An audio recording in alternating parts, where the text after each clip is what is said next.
Sedap mata memandang, sedap lagi perjalanan ke Teluk Cempedak bersama Nissan X-Trail Hybrid 2.0. Cukup lawas sekali. Hari ini kita akan bentangkan beberapa perkara, beberapa poin-poin menarik tentang kenapa kita harus memilih Nissan Hybrid berbanding lawan-lawannya yang lain dalam segmen ini. Ayuh, kita mulakan.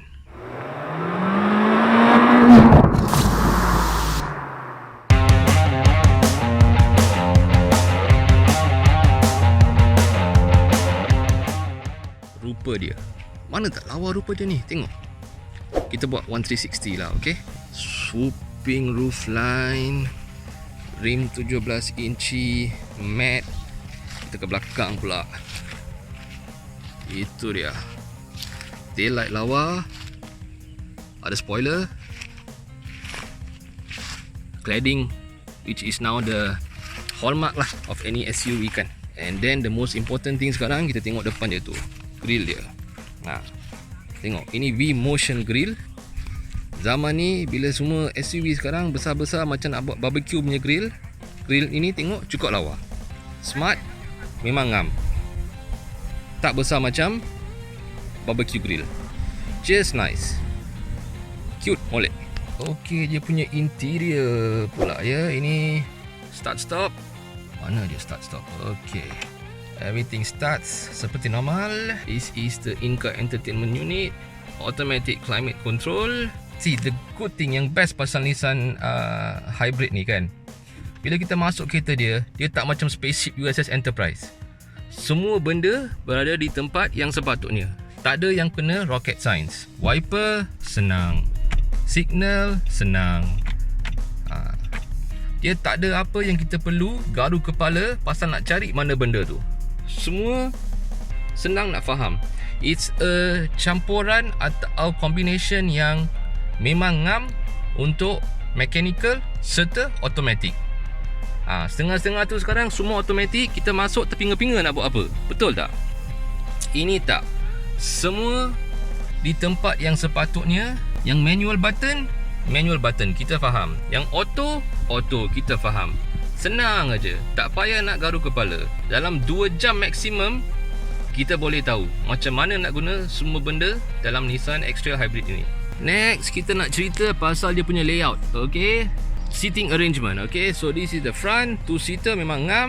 Ada 2 tempat cubby hole sini untuk letak botol air, cukup besar, memang cukup. Ini untuk letak smart tag ataupun telefon. Yang ni lagi satu cubby hole besar ni. Ada juga charging port dekat sini ya. Nampak tu, 2 charging port.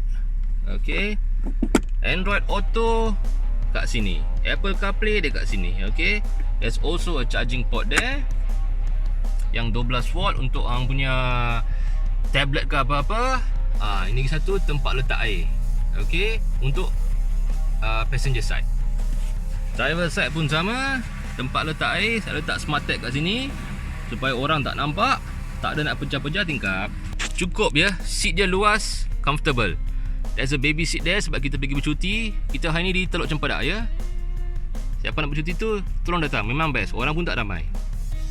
So, cukup luas seat. Nak letak barang dekat lantai pun cukup. Tak ada ni rasa tak cukup tempat. Cubby hole for water sini. Ini for coins ke apa-apa. Yang ni kita boleh tak turun bawah ya. Ni turun bawah. Ada lagi 2 tempat letak air. Memang comfortable. Duduk 3 jam dari KL sampai ke Teluk Cempedak, tak ada komplain ya. Cukup comfortable, no complaints. Very nice, comfortable interior. Rear aircons, pocket untuk letak buku-buku ke, nak baca buku semua boleh letak kat situ.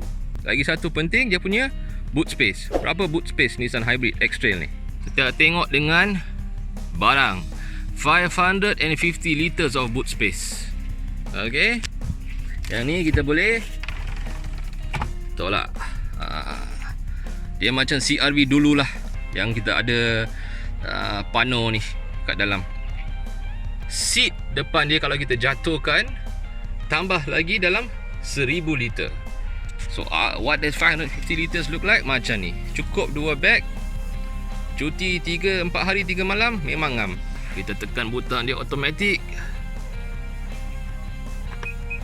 Itu dia.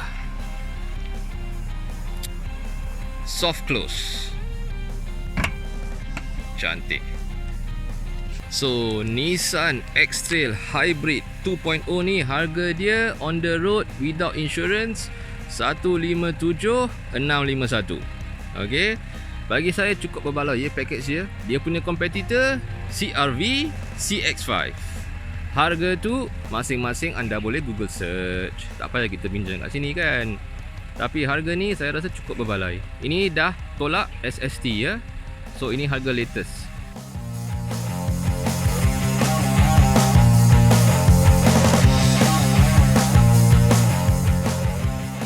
Okay, so sekarang kita dah isi tangki full. So tengok range tu 642 km. Setakat ni mileage 20,397 km. Odo pun dah set. Nanti kita dah sampai KL, kita tengok macam mana consumption dia. Okay, so pasal dia hybrid, ini EV, ini petrol. So dari Teluk Cempedak ke KL, kita tengok macam mana consumption dia. Nantikan. Okey, sekarang kita menghala balik Kuala Lumpur melalui lebuh raya E8. Bagi anda yang kerap menggunakan lebuh raya ni, anda tahulah angin lintang kat lebuh raya ni agak kuat. Tapi dalam Nissan X-Trail Hybrid ni, sampai sekarang tak pernah lagi saya rasa dia punya body roll ataupun body sway. Dia memang stable, tak ada masalah. Dia planted, dia jalan je, tak ada masalah langsung ya. So kita kena, biasanya bagi SUV ni kadang-kadang dia ada floaty sikit dia punya feel dekat belakang tu. Tapi dalam Nissan ni tak ada langsung. Dia cukup stabil. Saya tak pernah lagi rasa cuak bila nak bawa kereta ni corner ke, bila lalu sebelah trailer ke, tak ada. Memang cukup stabil. Lagi satu saya nak tekankan, sekarang ni saya punya speed dalam 140 km per jam ya. Cuba dengar bunyi kabin tu, dengar tak? Dia bukanlah senyap-senyap, tapi dia tak sebising mana kereta yang mungkin 2 atau 3 kali lagi mahal daripada Nissan X-Trail ni. Mungkin pihak Volvo boleh ambil sedikit iktibar daripada para jurutera di Nissan. Sebab bagi price point ini, saya rasa ini antara kabin paling senyap yang pernah saya duduk dalam high, walaupun high speed ya. Dia punya handling, itu nanti kita buat satu lagi, kita akan tunjukkan dia punya handling. Okey, yang paling saya cukup shock ialah dengan handling Nissan X-Trail ni. Okey, dia tak sepatutnya handle sebegini untuk sebuah SUV. Dia punya steering cukup responsif, cukup cepat. Memang saya cukup kagum. Dia tak ada yang ada bolo atau tak ada yang dia unsure. Dia pusing steering, dia ikut. Memang cukup seronok nak bawa SUV ni lah. Sekarang ni kita dekat Karak, so mungkin traffic heavy sikit, tapi dia punya feel bawa kereta ni, saya tak heran lah kalau Nissan menggunakan teknologi daripada Godzilla dia perap dalam apa ni, Nissan X-Trail ni. Tengok depan saya tu lagi satu X-Trail on the fast lane ya, on the fast lane. Ambil corner selamber. Tengok dia melekat tu. Itu dia. Lagi satu, sebab dia ni hybrid. Sebentar ya, saya tunjuk. Okay, kita slow sikit dulu. Okay. Nampak hybrid tu dia kick in, dia macam kira VTEC lah bagi orang yang tak tahu. Tapi itu power hybrid dia. Saya percaya bagi anda yang dah sebelum ni pernah cuba PHEV ya, yang lain yang ada kuasa hybrid ni, anda tahulah macam mana dia punya perasaan tu bawa PHEV ni atau hybrid.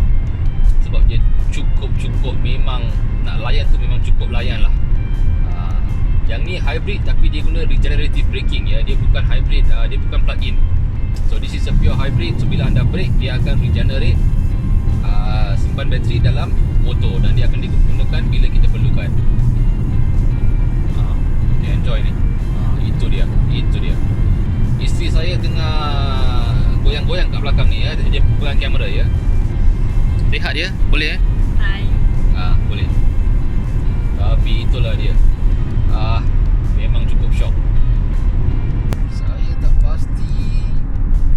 Okay, buat masa ni Nissan tidak menjenamakan atau branding X-Trail ni sebagai sebuah sporty SUV atau apa-apa ya. Dia SUV untuk bawa keluarga anda bercuti, digunakan untuk daily drive, semua boleh.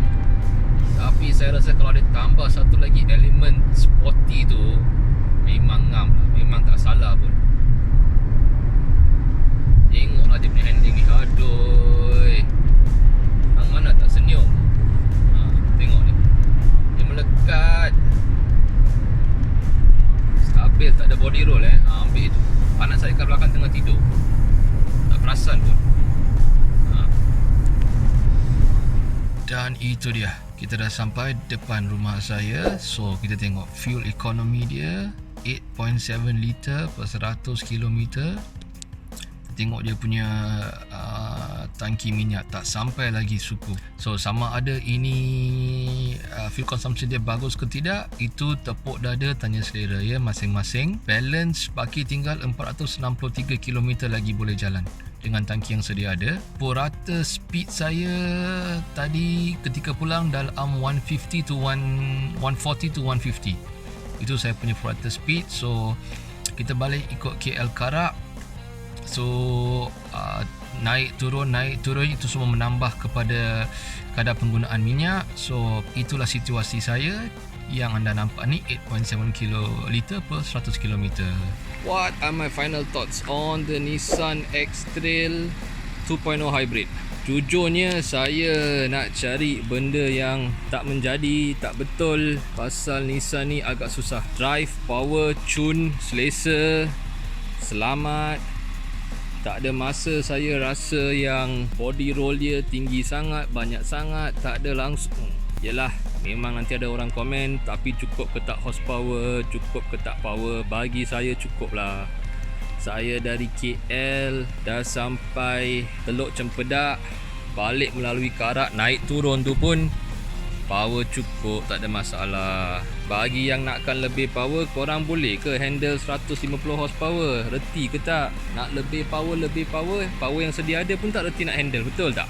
Untuk harga dia ni, dalam bajet sekitar 150,000, memang berbaloi. Yang paling penting, kalau anda inginkan sebuah family carrier yang selamat, yang cukup spek, yang bukan spek kosong, bukan tin kosong, saya syorkan anda cuba test drive Nissan X-Trail 2.0 Hybrid ni. Bandingkanlah dengan dia punya kompetitor yang lain.